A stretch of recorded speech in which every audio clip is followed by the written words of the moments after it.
everyone. Thank you for hanging in there. And let's give a big round of applause to Anne and Mallory for putting together such an amazing program. Oh my goodness.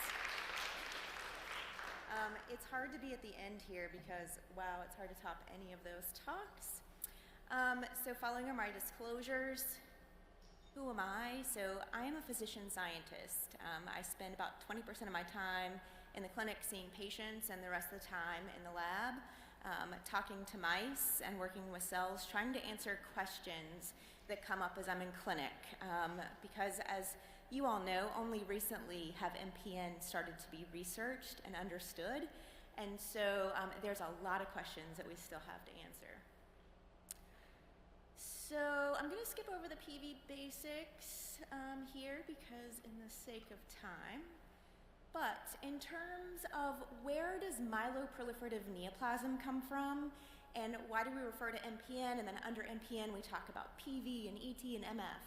So all of these diseases fall under the category of myeloproliferative neoplasm. And that's because of they all originate from kind of the same issue. So in our bone marrow, which is the factory that makes all of our blood cells, we have these very early stem cells that make everything, and then as they divide, they are maturing down a pathway.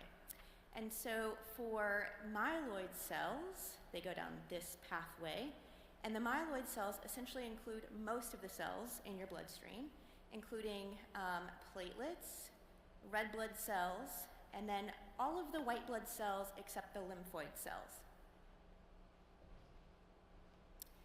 And so what happens in your bone marrow to make more cells is your body wants to keep the number of cells in circulation in a very tight range. Too few cells cause problems and too many cells cause problems. So the way that your body signals to the bone marrow to make more cells is it sends messages called cytokines, or sometimes hormones, and those cytokines are kind of like keys that go to an ignition. And when the key finds the right ignition, it turns on the JAK-STAT pathway, and that sets off a cascade of events that says make more cells. And so if the ignition, or the driver of the ignition is erythropoietin, that's saying make more red blood cells. If it's thrombopoietin, it's saying make more platelets. And if it's GCSF, it's saying make more white blood cells. And so all of those utilize this JAK-STAT pathway for signaling. So in MPN, you can get one of three big driver mutations, so including a JAK mutation here. And so with the JAK mutation, you don't need the signal from your body to turn on the pathway that says make more cells. So your bone marrow is minding its own business. It's not getting any instructions from your body, but these cells are just making more. With a calreticulin mutation, which is about 30% of ET and myelofibrosis, it's not actually a mutation in the JAK pathway, but it's a mutation of the protein or thrombopoietin that would bind to the thrombopoietin receptor.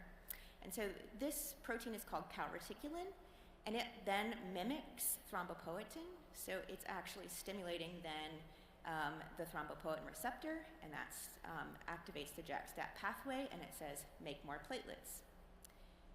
Then the last one is the MPL mutation. So I know we have all these abbreviations, but MPL turns out to be the thrombopoietin receptor itself. So if you get a mutation in the MPL receptor that's activating, you still don't need the cytokine to lodge, and you can start the ignition. It's kind of like a hot wire without that cytokine there. And that also says make more platelets. All right, so we all know that there are clinical implications of PV. We've heard over and over again today about the symptoms that are associated, so I'm not going to belabor this. We've heard that there's an increased thrombotic risk, so roughly 1 in 5 patients will have had a thrombosis by the time of their diagnosis, and that persists even after diagnosis. We know that there's a risk of progression to myelofibrosis and acute leukemia, which is overall relatively low, so at 20 years it's roughly 1 in 5 for myelofibrosis and about 1 in 10 or 1 in 20 for AML. And that translates to a reduced overall survival. ET is essentially the same. I'm sure that you've all been told that ET, you really shouldn't be symptomatic, your symptoms aren't part of ET. I have got the graph up here to show that more like 90% of patients will have some ET symptom throughout their course. Also carries the risk of thrombosis, the progression to MF and AML, and you've also heard that the survival is really close to the general population. Well, it is. It's better than PV, but it's still reduced as compared to the general population. So you can see there for ET, the overall survival is roughly 20 years, whereas in the general population, it's closer to 30 years. And there are other implications of MPN, which I find just fascinating. So MPN actually increases your risk of chronic kidney disease. And this is something that only recently came on my radar because I had a clinical study open and I couldn't enroll anybody to it because everybody's kidney function was below the level for entry. And I thought, okay, this is now too many to be a coincidence. And I was a little embarrassed to realize that there had been a recent publication from Germany detailing this. And so in this publication of more than 5,000 MPN patients, they actually found that 22%, or 1 in 5, had a significant chronic kidney disease where your clearance of waste is reduced to a degree that we call grade 3.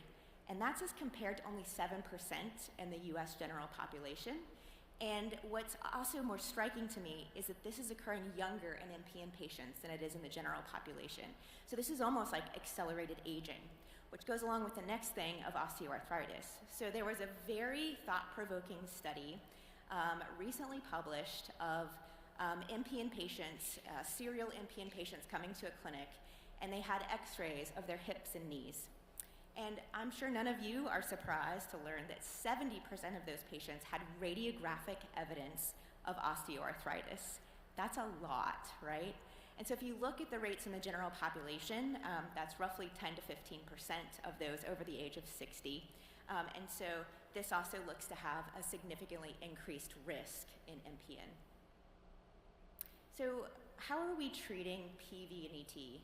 Well, the big thing here is, right, so our NCCN guidelines are really prompting us to think about treatment in terms of reducing thrombotic risk, but we also know that symptoms are important. So those are the two big things that will prompt initiation of therapy.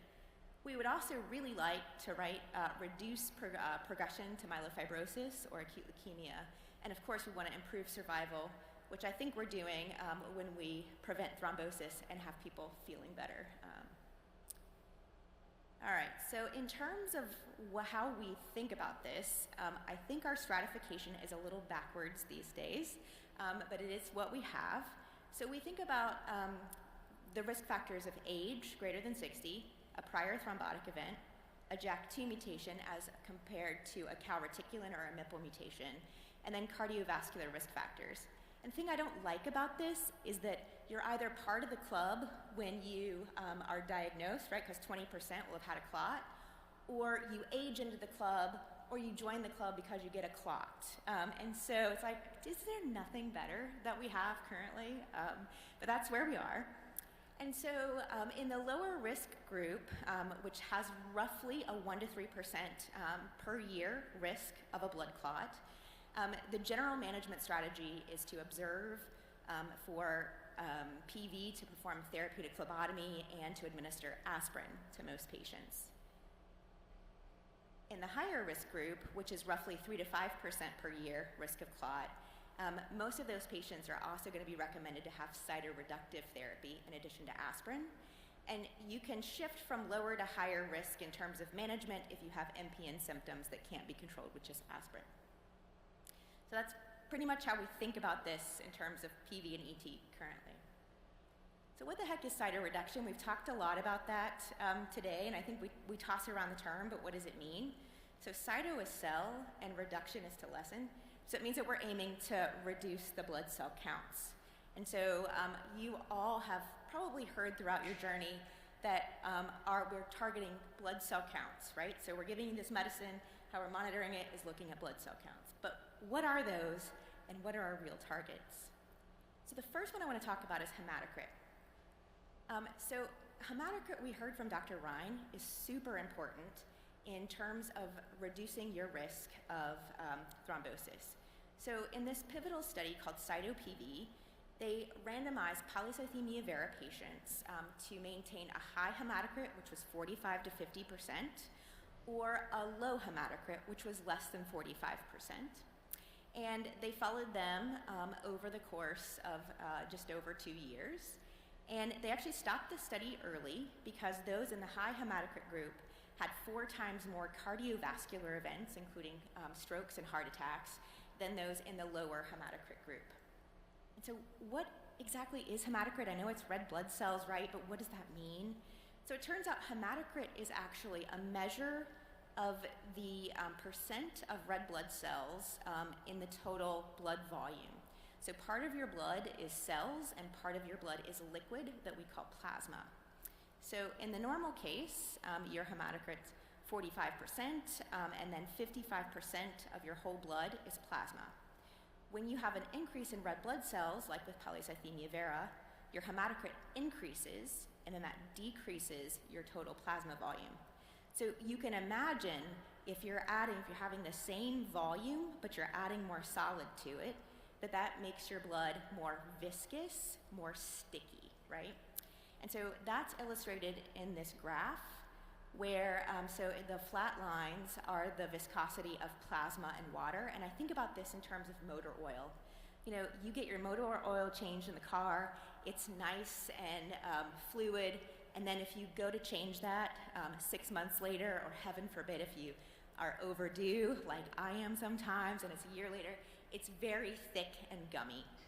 And so what you'll see in whole blood is that the viscosity changes essentially exponentially as you increase the hematocrit by just a few percentage points. So that's probably the reason that the hematocrit of 45 to 50%, while it doesn't seem like it's a lot, has a major impact on the risk of thrombosis. It turns out that why this might matter is not just the stickiness, but what happens is the red blood cells actually push the platelets out to the edge of the blood vessels. So now they can interact with blood vessels, whereas they might not be right next to them if your hematocrit's lower. And is there one hematocrit goal for all? Well, I'm talking at a women's conference, so the answer is probably no, right? So while hematocrit of less than 45% is what's really been studied, a hematocrit of less than 42% has been suggested for women because, again, like Dr. Ryan was saying, men have 10-fold higher testosterone levels, which boost their red blood cell production. And at all body weights, women have a normal red cell mass that's about 600 milliliters below that of a man. 600 milliliters is 1 unit of blood. 1 unit of blood is 3% hematocrit points. So if you take 45% as the goal for men, then you subtract 3%, you get 42% as the goal for women. And so we do note that occasionally folks feel better when their hematocrit is lower than 45 or 42%. And so I will say that we occasionally individualize hematocrit goals to even lower, depending on how patients are feeling. And then what about white blood cells? Have any of you been told that they're targeting your white blood cells in terms of counts and what you're being monitored for? No. Okay, so this might be news. So what are white blood cells? Well, they fight infection, and how are those implicated in blood clotting? Well, there's been a lot of interest in this over the years, but so far what we know in terms of white blood cell count and risk of blood clot in MPN is that higher white blood cell counts, and we're talking just barely above normal. So normal is under 10, and 11 significantly increases your risk of blood clots. So if you look, there's a 2.5 fold increased risk in blood clots if you have polycythemia vera, an elevated white blood cell count, and that's even when your hematocrit is controlled to less than 45%. So it looks like the white blood cells are in fact doing something here. So then, does reducing the white blood cell count reduce the blood clot risk? Well, that hasn't exactly specifically been studied, but we infer that it probably does. We have data from the MAGIC study, which was ruxolitinib, a JAK inhibitor, that showed a big reduction in thrombosis as compared to best available care, and most of those patients had normalized all of their cell counts. So probably this is important, but we just don't know yet what that means or whether it's therapy dependent. So what about platelet goal? So platelets are really, really small. They're smaller than your white blood cells and red blood cells, and they carry materials that primarily help blood clot. And in the general population, we know that platelets are implicated in cardiovascular disease, so especially heart attacks and strokes. Platelets in ET, so you have a mutation that turns out to activate platelets. They release more of the stuff inside of them, for instance, things like thromboxane, that cause your blood vessels, especially the teeny tiny blood vessels in the hands, behind the eyes, around the heart and the brain, to spasm. And when they spasm, that can trigger symptoms like migraine headaches, vision disturbances, chest pain, the erythromelalgia or numbness and tingling redness in the hands and feet, and then tinnitus or ringing in the ears. And so, no surprise here, aspirin blocks thromboxane, and this is why aspirin is recommended essentially in all of the MPN regimens. Notably though, I sometimes get this question, I'm taking aspirin but my platelet count isn't coming down. So aspirin only affects the function of platelets, not the number of platelets, so it's not doing anything to the number whatsoever. And then in terms of, so I have a platelet count of 1 million. I've heard this question today, so I know this is on your mind. What does that mean? Does that mean I need to be on therapy? Do I want to normalize that number? What are my real targets? So here's what's fascinating to me. The data is all over the place, but in general, none of the studies have found a great correlation between the platelet cell count and the risk of blood clotting. And normalizing the platelet counts really doesn't seem to have any impact on the blood clotting. Isn't that fascinating? And that's not at all probably what many of you are told, because you're all eagerly watching your counts, right? And you're like, I'd like my platelet count to be normal. But this is why MPN specialists many times are like, I know that our previous targets used to be normalizing the platelet counts, but really what we're trying to do is improve your symptoms and make sure that we're not causing toxicity with our drugs, because we haven't really shown with most of our therapies that normalizing the platelet cell count matters. So that's true for ET, and it's also true for PV. So here with polycythemia vera, you can see platelet count at one point was associated with a risk of clot. However, if you followed the platelet count over time, it's not associated with clotting risk. So it looks like in general for both ET and PV, platelet count doesn't really matter that much. But it does matter for bleeding risk, and I love this graph. So this is a U-shaped curve showing you the risk on the left axis here of bleeding. So the higher you go, the higher the risk of bleeding, and the platelet count is along the bottom. And so here is the normal platelet count range, and you'll see that's the lowest risk of bleeding. The highest risk of bleeding is with the low platelet counts, no surprise, and then also with the really high platelet counts. And that's surprising to some folks, but it turns out that as those platelets are getting activated, they can spit out their contents and then kind of circulate around as empty platelets that are ineffective. And they can also cause chewing up of the really sticky von Willebrand factor. It's like Velcro that comes out of the blood vessels to seal up clots. And so there are a couple of reasons why this happens, but this is really important to keep in mind, especially if you're going to be on aspirin therapy and observation as your platelet counts are getting higher, because you're more likely to have a bleeding event than a clotting event. Okay, so in terms of summary for cell count targets, for hematocrit, it's definitely important to keep the hematocrit less than 45% and likely 42% in women. For white cell count, there's a little data, but I generally recommend normalization of the white blood cell count. Platelets, there's no general data to support normalization of platelet counts, with the exceptions, I think, of things like interferon alpha treatment, where we're really not just trying to normalize the cell counts, we're essentially trying to eradicate the stem cell clone, and then in those with very high thrombotic risk.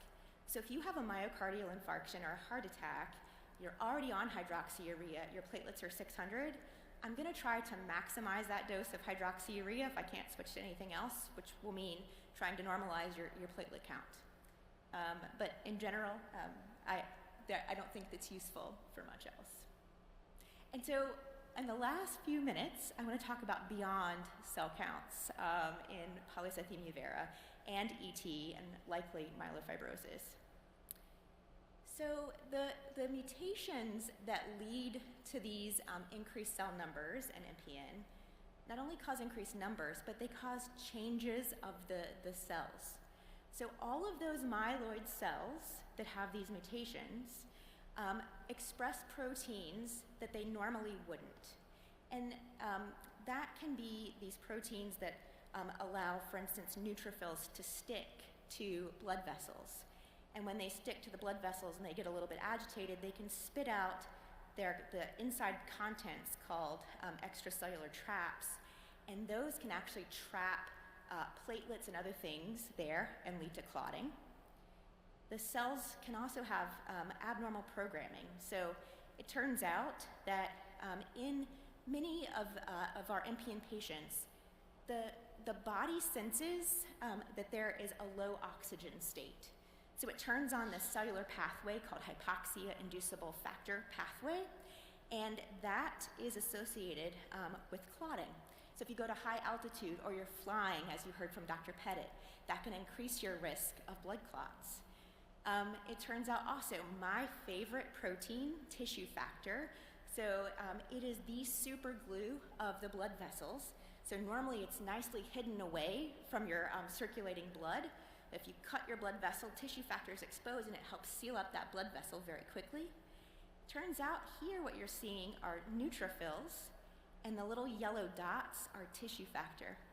That tissue factor glue is not supposed to be there, and you can imagine if it's like super glue and it's now exposed to the blood vessels, to the circulating blood, that might increase your risk of clotting as well. And so we also know that JAK2 mutations in patients who don't have increased cell counts. So what Dr. Ritchie was talking about earlier was clonal hematopoiesis.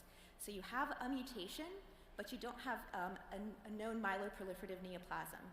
That situation still increases your risk for ischemic stroke by 2.5-fold, your risk of a blood clot in the veins by 4-fold, and your risk for any cardiovascular disease by 3-fold. So I think my driving home point here is it's not just about the number of cells in these diseases. Those blood cells that you are making are clonal and are abnormal, and they have abnormal programs there. So I hope that in the future, what we're targeting is really not just normalization of the number of these abnormal cells in the bloodstream, but really turning off these abnormal pathways and eradicating the abnormal cells. And with that, I just want to thank my clinical team. So we established the MPN clinic actually not all that long ago at UNC in 2019. We've grown to over 500 MPN patients. We're getting about 100 new patients a year. And I couldn't do it, and including being here out of the office, without this amazing team, including my nurse navigator who's done a webinar for the group as well. And so with that, I will say thank you, and thank you, Ann, for such a wonderful program.